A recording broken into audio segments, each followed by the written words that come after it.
But in reality, there's only one reason why it's difficult. Once you get these parts, I'm going to show you right. It is no longer going to be difficult. 80% of your success in selling is your mindset. And because 80% of your success in selling is your mindset, this means that imagine you have an exam and section A, 80 marks, section B, 20 marks. No matter how well you do in section B, you will never pass the exam. If 80% is section A, that means section A, you need to be a master in section A for you to pass the exam properly. So 80% of your success in selling is your mindset. You need to be a master in your mindset before you can pass your exams, before you can pass the sales exams successfully. 80% mindset, only 20%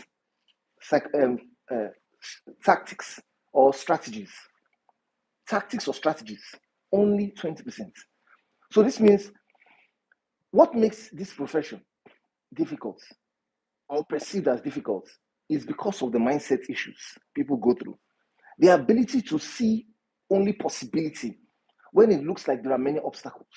The ability to keep going when it looks like you're not seeing anything. That is where the mindset work is. And that's where the effort is required for you to be able to succeed in sales. And I want to make sure that you put your efforts in the right direction, which is the direction where is most important. Now, what's a mindset? A mindset is a fixed mental attitude that determines how you interpret what happens to you. A fixed mental attitude that determines how you interpret what happens to you. This means that a mindset is about interpretation, how you see what you see. If something happens, what meaning do you read into it?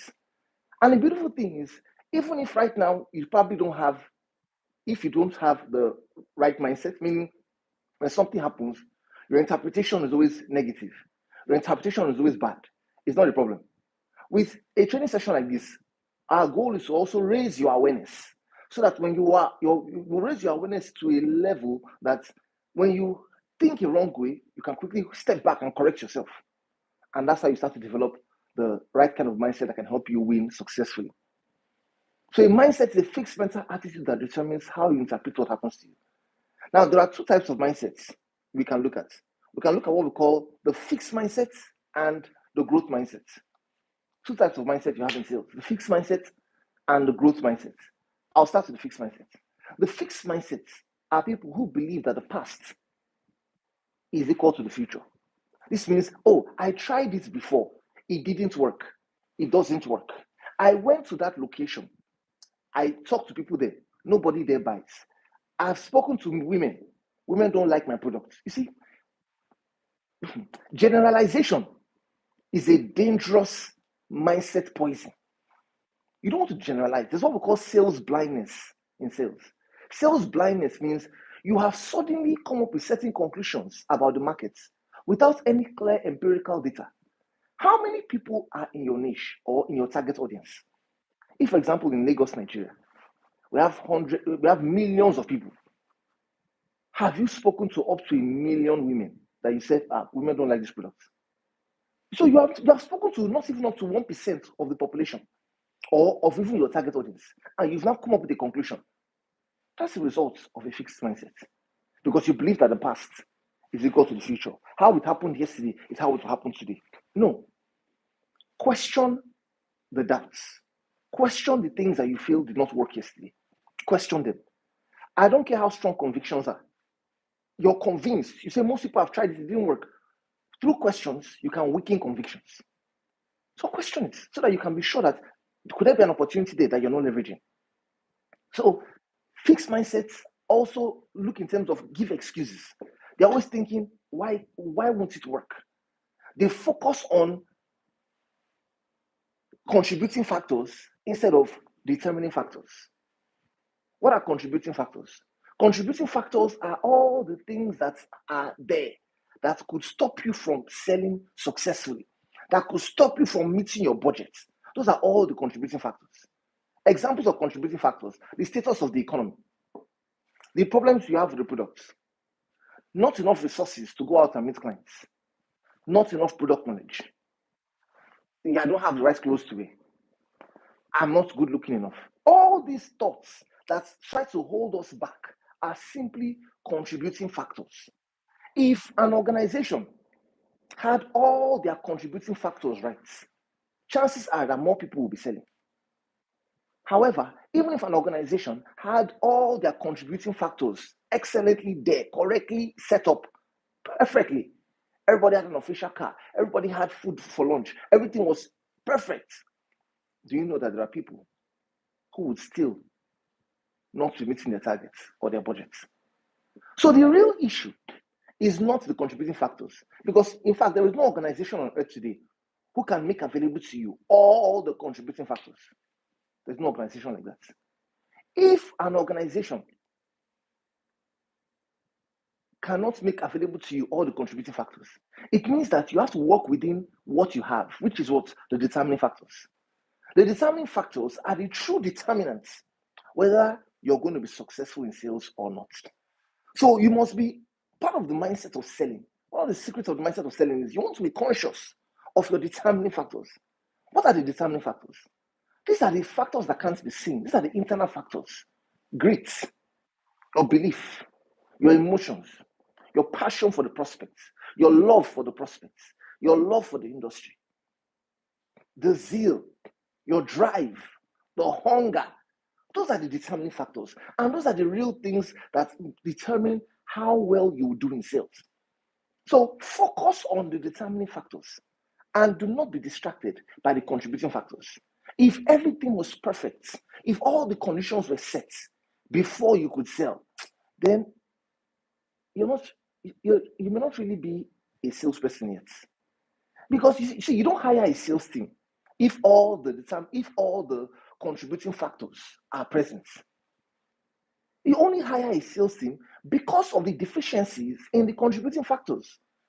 Because the product is not yet perfect, the organization is not yet perfect, everything is not in place like it should be. That's the reason why you now decide that, on our own, we cannot make it. We need to get people that can join us to go and persuade people. All our features and all our benefits of our products may not be able to meet all the needs of the entire population. But let us find out which of our products, which of our features and benefits, out of the 5 of them, let us pick 2 or 3 that we know can be able to meet a particular segment for now.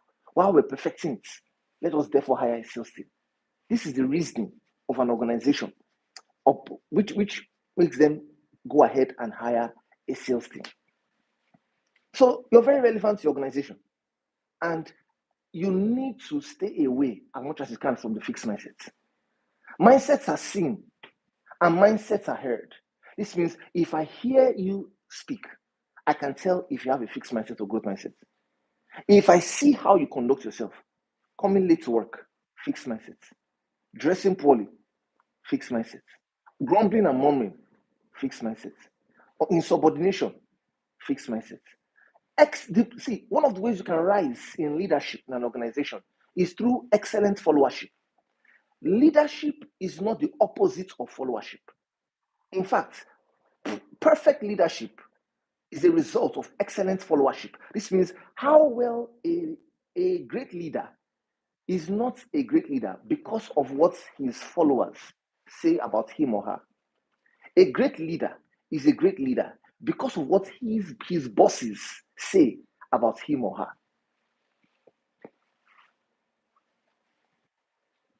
The second type of mindset, which is the most important, is the growth mindset. Possibility thinking. Anything is possible. Possibility thinking. Growth mindset. The past is not equal to the future. I tried it yesterday, it didn't work. I will try it again today. I had the opportunity. I'll try it again. Somebody says, Yuri, but how do you know when to stop trying things? Knowledge. That's why constant education, getting new information, will let you know that, this path I'm on right now may not be the best path. It's not the right path. So because of information, that's the reason why you would know where to stop or when to stop trying or putting in efforts. Sometimes people say things like never quit, keep going. There's a time to quit. If the path you are on, based on data, based on knowledge, you know that if you continue on this path, you have done the maths, you can't get to the destination or get to the goal. You will strategize.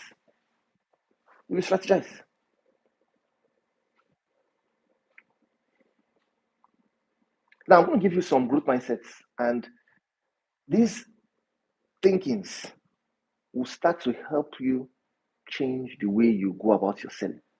Remember, I said a mindset is about interpretation. You want to always pick an interpretation that empowers you. No matter how things go, how does this thing empower you? For example, imagine you schedule a meeting with the prospect. On getting to the appointment, you realize that he said you agreed for 11 a.m. today. You get there by 11 a.m. The prospect isn't there. Or, which you don't recommend, you called to reconfirm the meeting. And he says, can we reschedule? Now, I don't even want you calling to reconfirm meetings because there's a problem about calling to reconfirm meetings. When you call somebody to reconfirm a meeting, you're giving the person permission to cancel the appointment. When you fix an appointment to the prospect, go straight to the person's office or to the physical location. What if you get there and it's not there? Interpretation, mindset. How can you look at this situation in a way that it is not a problem, but it's an opportunity? How can you look at this situation in a way that you now realize that, man, I've something good has come out of this? You can just see things in a way that empowers you. For example, if you get there and it's not there, why don't you look at it and say to yourself that, wow, well, it's okay. At least now he owes me because he knows that I came for the appointment and I wasn't there. The next time he probably meets with you, he will feel, oh, I'm so sorry. I'm so sorry. If he doesn't respect your time like that, chances are he's not the prospect you're looking for. Because those who have the finances to buy your product or service, they will be very respectful of your time.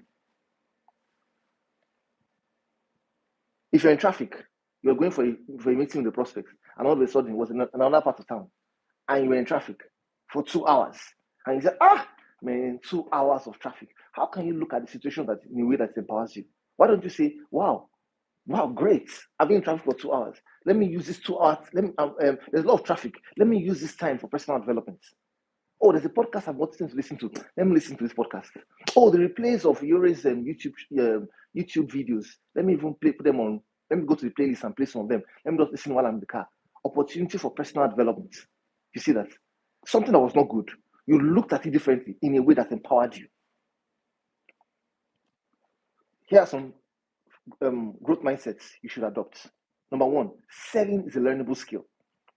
Selling is a learnable skill. This must be your mindset. That this profession is not a gift.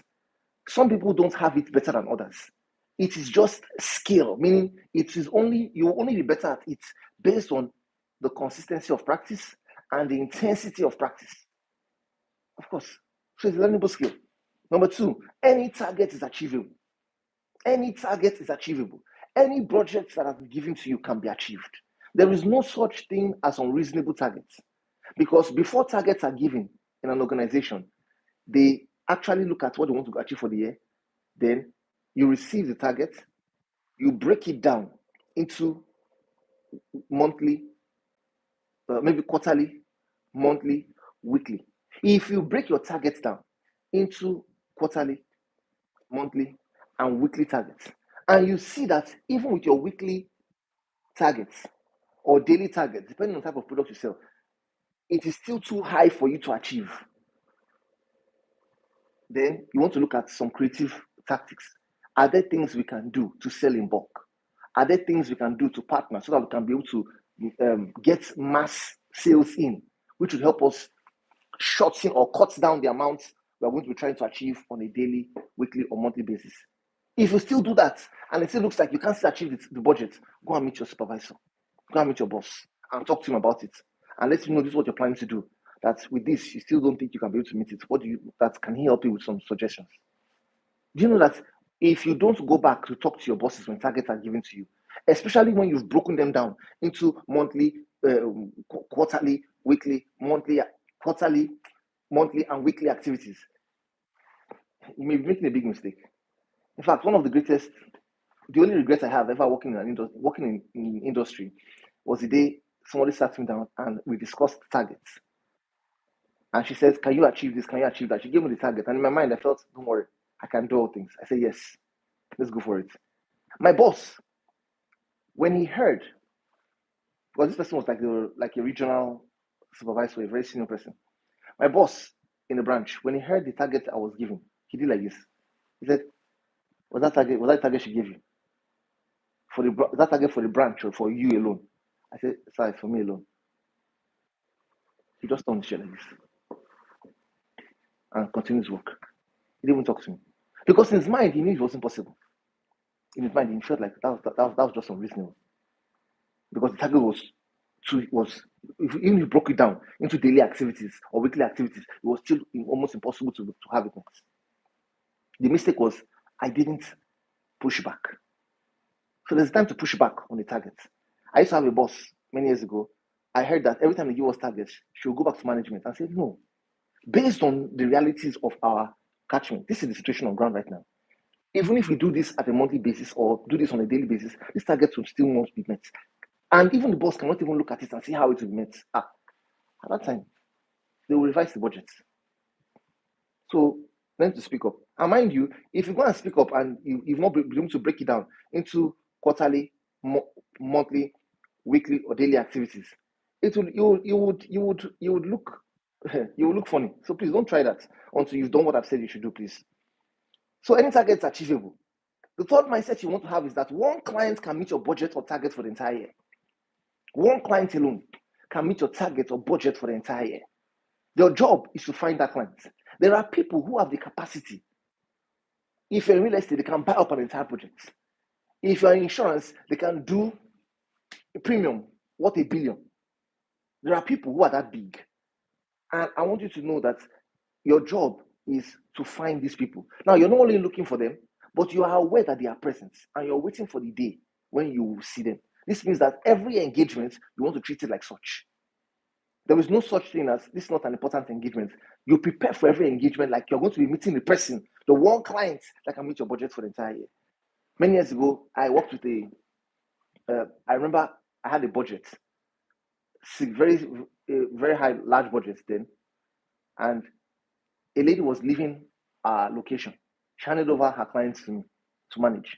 Now, these men, they were from Lebanon, and it looked like they didn't like. It didn't look like they just didn't like me, because for some reason, every time the man came around, he would say things like, "Why are you so slow? Why are you walking like that? Why are you?" He was always criticizing me, and I wasn't happy having him around a lot of times. But there was a day he came into the branch and was asking me, "I'm expecting some money from my home country, and I've checked my account several times. I haven't seen this. Can you help me check what the issue is?" I checked the accounts. I didn't see the money. He came back in an hour later. Same thing, same conversation. I didn't see the money. He came back 2 hours later. Same thing. I didn't see the money. It happened all through the day. At some point, I just thought, good customer service is good home training. I just thought it wouldn't be respectful for me to allow this man just be coming like this. Let me do the right thing. So I went downstairs. I went to meet operations. I said, "Hey, Festus, please can you check?" As I was our operations manager then, "Can you check what exactly is going on? We're expecting some funds. This man hasn't seen it yet." Festus kept on checking. He hasn't still seen the money. He kept on checking. He hasn't still seen the money. So what exactly is going on? Anyway, the man saw all my efforts as I was moving around. And he said, "Yore, I know you have tried. I can see all the effort you have put in. Don't worry. I will go to another bank to see how I can get the funds through that organization." I said, Festus, this man is leaving to another organization to go and get that money. Festus went back to the system. Maybe I saw him do crack on his laptop. Enter. He said, done, sir. The man came to me and said, Yori, thank you so much. Thank you. I got to the office the next day. When I get into the office, phones are ringing everywhere. And I'm like, what's happening? I get a call. He said, Yori, well done. Some money came into the bank yesterday. There's a difference between money coming into the bank, money coming into the region, and money coming into the branch. But money came into the bank, meaning at the organization's level, the portfolio knew that money dropped. This man, an inflow of $2 million came in by the next day. Ladies and gentlemen, I met my targets for the entire year from one client.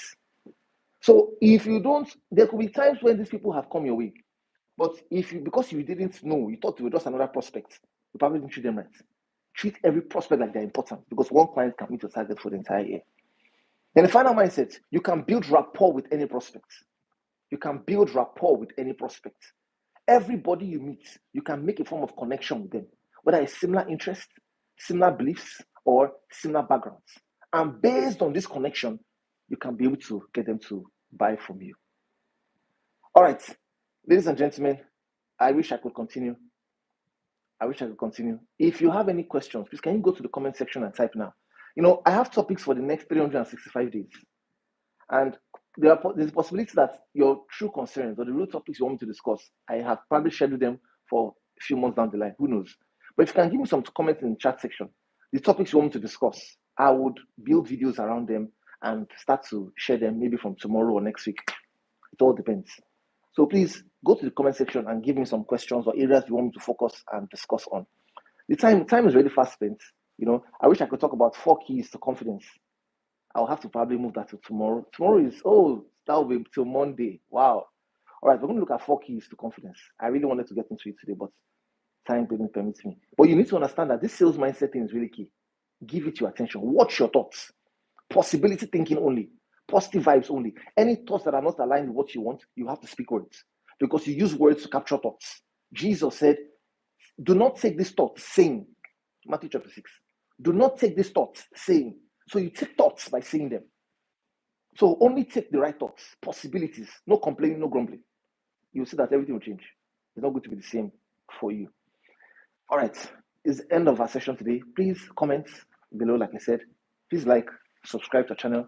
Share this video with others so that they can have the mindset secrets they need to succeed. Remember, how are you going to put to work the principle of determining factors and contributing factors? Can you tell me in the comment section below? What were the previous time? What have been the contributing factors that you feel have stopped you?